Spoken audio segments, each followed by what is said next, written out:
পুলিশের জালে কুলতলির সাদ্দাম সর্দার। মূর্তি প্রতারণার চাই সাদ্দাম। কুলতলির চুপড়ি ঝাড়া থেকে গ্রেফতার করা হলো সাদ্দামকে। সিপিআইএম নেতার ভেড়ির আলাঘর থেকে ধৃত সাদ্দাম। গ্রেফতার সিপিআইএম নেতা মান্নান খানও। সোমবারই সাদ্দামকে ধরতে গেলে পুলিশকে লক্ষ্য করে চলে গুলি চালানোর অভিযোগ ওঠে। তারপর ঘটনার পর থেকে গা ঢাকা দিয়ে থাকে সাদ্দাম সর্দার, কিন্তু শেষ রক্ষা আর হলো না। রাত 1:15 কুলতলির কুখ্যাত দুষ্কৃতী সাদ্দাম সর্দারকে গ্রেফতার করলো পুলিশ। আমাদের সঙ্গে রয়েছেন আমাদের প্রতিনিধি অর্পণ। সরাসরি চলে যাব অর্পণের কাছে। অর্পণ, জানতে চাইবো সাদ্দাম সর্দারকে কিভাবে গ্রেফতার করলো পুলিশ, কোথা থেকে গ্রেফতার করা হলো, কি জানা যাচ্ছে? একদমই দেখো, কুলতলির চুপড়ি ঝাড়া যে ঠাকুরার নদী রয়েছে এবং সেই ঠাকুরার নদীর পাশের যে আলাঘর, আমার পিছনের যে আলাঘর, সেই আলাঘর থেকেই রাত্রি 1:15 নাগাদ কুলতলি থানার পুলিশ গ্রেপ্তার করে এবং এই ঘরেই সে গোপন ডেরা বেঁধেছিলেন।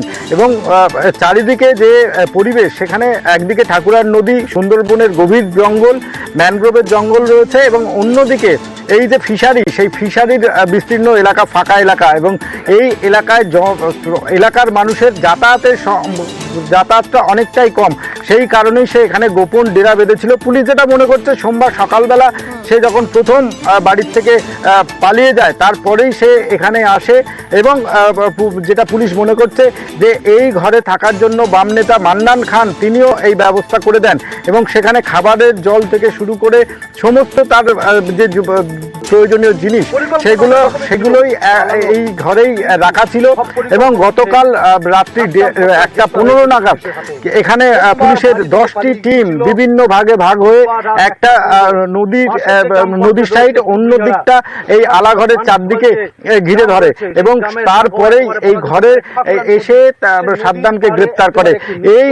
এই যে আলাঘর, এই আলাঘর থেকে প্রায় 800 মিটার দূরে আরো একটি আলাঘর রয়েছে। সেখান থেকে বাম নেতা মান্নান খান তাকে গ্রেপ্তার করেছে। এই ঘটনার সঙ্গে দীর্ঘদিনের যে এই যে প্রতারণা চক্র, সেই চক্রের সঙ্গে মান্নানের যোগ রয়েছে এমনটাই মনে করছে পুলিশ। কারণ প্রথম দিনই যখন সাদ্দাম বাড়ির থেকে পালিয়ে যায়, তারপরের থেকেই সে এখানে ছিল এবং এখানেই নিরিবিলিতে সে গা ঢাকা দিয়েছিল। সমস্ত রকম তার জায়গা থেকে তো জানতে চাইবো অর্পণ, এই যে সিপিআইএম নেতা মান্নান খানের আলাঘর থেকে গ্রেফতার করা হলো সাদ্দাম সর্দারকে, সাদ্দাম সর্দারের সঙ্গে মান্নান খানের কি সম্পর্ক ছিল? এবং এই বিষয়টা যেমন জানতে চাইবো, কোনো কি ব্যবসায়িক কোনো রকম সম্পর্ক ছিল, নাকি গা ঢাকা দেওয়ার জন্য তাকে সাহায্য করেছিল এই মান্নান খান, কি জানা যাচ্ছে? দেখো, একাধিক যোগ থাকতে পারে। পুলিশ এখনো পর্যন্ত তাদেরকে জিজ্ঞাসাবাদ শুরু করতে পারেনি। প্রাথমিকভাবে যেটা পুলিশ মনে করছে যে এই মান্নানের সঙ্গে সাদ্দামের দীর্ঘদিনের যোগাযোগ রয়েছে। যখনই এরকম কোনো অপরাধমূলক কাজ করত, তখনই এইরকম নির্জন নিরিবিলি জায়গাতে তারা এসে গা ঢাকা দিত, আর সেই কারণে পুলিশ তাদেরকে গ্রেপ্তার করতে পারত না। এবং এদের যে প্ল্যান বি ছিল, এরা এসে গা ঢাকা দিত যারা আসল অপরাধী, এবং গ্রামের বেশ কয়েকজন তারা টাকার বিনিময়ে তারা পুলিশের কাছে সারেন্ডার করত। অর্থাৎ এক প্ল্যান এ, প্ল্যান বি তারা কাজে লাগিয়ে যারা কাজ করবে, যারা এই অপরাধমূলক এই প্রতারণা চক্রের মাথা, তারা রয়ে যেতেন বাড়িতে, আর যারা এই অপরাধ না করতেন তারা শুধুমাত্র টাকার বিনিময়ে তারা যেতেন সরাসরি জেলে। আর এইভাবেই দীর্ঘদিন ধরে চলে আসছে। এই মান্নানের সঙ্গে এই যে শেল্টার দেওয়ার কাজ এবং এই প্রতারণা চক্রের একটা টাকার অংশ তার কাছে আসতো, এমনটাই মনে করছেন তদন্তকারী আধিকারিকরা। জোনেলা, একেবারে অর্পণ, আমাদের সঙ্গে থাকো। স্থানীয় বিধায়ক এই প্রসঙ্গে কি বলছেন শোনাবো। দীর্ঘদিন এখানে বাম আমল থেকে এই কাজকর্মগুলো হতো। আমাদের সরকার ক্ষমতা আসার পর থেকে পুলিশ অত্যন্ত সক্রিয়তার সঙ্গে এগুলো দমন করছিল, কিন্তু লুকিয়ে চুরিয়ে টুকটাক কাজ করতো। সেই জায়গা থেকে গতকাল গভীর রাতে পুলিশ খবর পায় যে চুবড়িজেড়া অঞ্চলের আমাদের প্রাক্তন এমএলএ, তার ছায়াসঙ্গী মান্নান খান, সিপিএম এর এক নেতা, তার যে আলাঘর আছে ফিশারি, সেই আলাঘর থেকে পুলিশ খবর পেয়ে সেখান থেকে গভীর রাত থেকে গ্রেপ্তার করে। এবং এই ঘটনার সঙ্গে আমি মনে করি যে সিপিএম এর যেমন প্রত্যক্ষভাবে যোগ আছে, এবং এইটা তদন্ত হলে দেখবেন আরো অনেক সত্য বেরিয়ে পড়বে। আবারও চলে যাব অর্পণের কাছে। অর্পণ, এই সাদ্দাম সর্দার মূর্তি প্রতারণার কিং পিং, এর বিরুদ্ধে কি কি অভিযোগ আনছে পুলিশ, সেই বিষয়ে কি জানতে পারছো?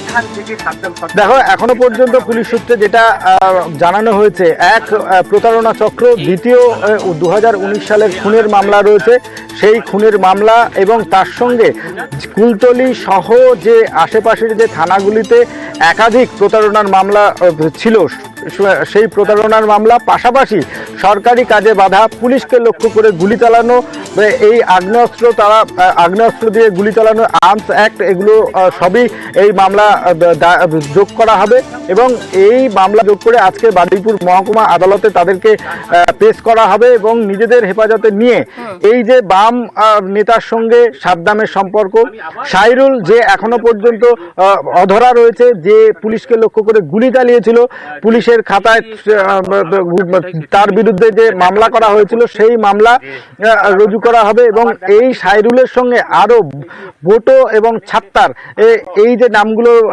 পরস্পর উঠে এসেছে, তাদের যোগাযোগ, এই যোগাযোগ কিন্তু পুলিশ তাদেরকে তদন্ত করে, তাদের সঙ্গে জেরা করে, তাদেরকে দফায় দফায় জেরা করবে এবং সেই জেরার মাধ্যমে এই সব কিছু প্রশ্নের উত্তর খুঁজবে তদন্তকারী আধিকারিকরা। অর্পণ, আমাদের সঙ্গে থাকো আর এলাকার বাসিন্দারা, সাধারণ স্থানীয় বাসিন্দারা যারা রয়েছেন তারা কি বলছেন শোনাবো। এই আলাঘর কার? মান্না অন্যান্য লোকজন আসতেন? আগে আসতো, এখন আর আসেন, বছর খানিক আর আসেন। অপরিচিত লোকজন কি দেখেছে? গত বছর এসেছিল দু একজন, এই বছর আর দেখি। পুলিশ এখানে আসে না, পুলিশ আমি দেখতে পাই। অর্পণ, আবারও চলে যাবো তোমার কাছে। তুমি যেমনটা বলছিলে যে পুলিশের বিশাল টিম সাদ্দামকে ধরার জন্য গভীর রাতেই তারা পৌঁছয়, একটু জানতে চাইবো যে ঠিক কোন কোন বিষয়গুলোকে মাথায় রেখে পুলিশকে, কোন কোন সূত্র ধরে পুলিশ সাদ্দামকে অবশেষে গ্রেফতার করলো? একদমই, দেখো, গত সোমবার যখনই পুলিশের উপরে এই গুলি চালানোর ঘটনা ঘটে, এসপি বারুইপুর পলাশ চন্দ্র ঢালির নির্দেশে কুলতলি থানার আইসি, তার নেতৃত্বে 3টি দল গঠন করা হয়, তার মধ্যে যোগ করা হয় জয়নগর এবং বকুলতলা থানার পুলিশ আধিকারিকদের এবং সাপোর্ট নেওয়া হয়, টেকনিক্যাল সাপোর্ট নেওয়ার জন্য বারুইপুর পুলিশ জেলার স্পেশাল অপারেশন টিম, সেই টিমের সাহায্য নেওয়া হয় টেকনিক্যাল সাপোর্ট এবং এই টেকনিক্যাল সাপোর্ট নিয়ে এই যে এলাকা, তার টাওয়ার ডাম নেওয়া হয়, অর্থাৎ এই এলাকা থেকে ফোন নম্বরের বেশ কিছু ফোন নম্বর সন্দেহজনকভাবে একাধিক ফোন নম্বরে ফোন যাচ্ছিল, তার উপরে নজর রাখা হয় এবং সেখান থেকেই পুলিশের কাছে একটি তথ্য যায় যে এই এলাকা থেকে একটি ফোন বারে বারে সাদ্দাম সহ তার যে সাগরেদরা রয়েছে তাদেরকে ফোনে তার যোগাযোগ করা হচ্ছে। এরপরে এলাকায় গোপনভাবে পুলিশের একটি টিম তারা আসেন, তারা এসে খবর পান যে এলাকার দোকান থেকে বেশ কিছু সামগ্রী কেনা হচ্ছে, খাবার, জল এবং মশা মারা একাধিক যে ধূপের প্যাকেট, সেই সূত্র ধরেই পুলিশ গোপনে এই এলাকায় আসেন এবং তাদের সূত্র ধরেই কিন্তু এই সাদ্দামের খোঁজ মেলে। অবশেষে গতকাল রাত্রে প্রায় 1:15 নাগাদ তারা এই ঘরে আসেন এবং এই আলাঘর থেকে সাদ্দামকে হাতে নাতে গ্রেপ্তার করে এবং এই ঘরে থাকার জন্য যা যা প্রয়োজনীয় সামগ্রী দরকার সেগুলোও কিন্তু এই ঘর থেকে পুলিশ এসে দেখেন যে এই ঘরে রয়েছে এবং এই ঘর থেকে কিছুটা দূরেই বাম নেতা মান্নান খানকেও গ্রেপ্তার করে কুলতলি থানার পুলিশ।